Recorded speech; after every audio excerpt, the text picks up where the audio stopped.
Bonjour à tous, je suis ravi de vous proposer ce nouveau Hit Story. J'espère que vous êtes en forme pour l'histoire d'une chanson marquante de la fin des années 80.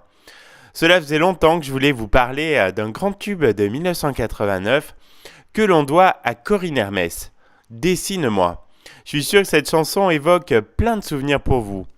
Quand la chanson sort en 1989, Corinne Hermès est loin d'être une débutante. Sa carrière a attaqué 15 ans plus tôt, en 1974, lors d'un simple concours de chant en été. Finalement, il faudra attendre 5 ans avant de connaître le premier 45 tours de Corinne Hermès, qui dévoile alors le titre « La ville où je vis ». Cette chanson lui permet d'être choisie par Bernard Estardi pour la comédie musicale 36 Front Populaire, aux côtés de Julien Clerc. Finalement, pour des raisons politiques, le spectacle n'aura jamais lieu. En 1983, Corinne Hermès échoue à la sélection Eurovision pour la France et représente alors le Luxembourg où elle gagnera avec la chanson « Si la vie est un cadeau ».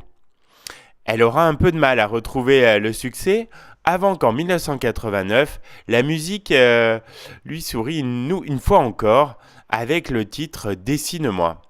La chanson est née de deux rencontres, Jean-Louis Donorio qui a composé la chanson et Franck Ivy qui a écrit les paroles. Corinne Hermès avait entendu à la radio le titre Pile ou Face de Corinne Charby et elle avait vraiment aimé ce titre joyeux et rythmé. Du coup, elle a voulu savoir qui avait composé ce titre. Tout est venu de là. De fil en aiguille, elle réussit à trouver le compositeur et à avoir son contact. Elle prend alors rendez-vous pour lui demander s'il serait d'accord pour lui composer une chanson avec un tempo plutôt rapide.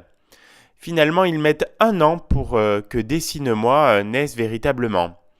Personne ne voulait de ce titre au départ et heureusement il atterrit dans le bon bureau, celui de Gérard Louvain, qui sent le tube et le fait passer en radio dès le lendemain. La suite, on la connaît. Dessine-moi rencontre un très grand succès et se classe à la 15e place du top 50. Corinne Hermès obtient la récompense de révélation féminine de l'année lors des victoires de la musique en 1990, ce qui donne lieu à quelques réserves car son premier disque était sorti plus de 10 ans auparavant.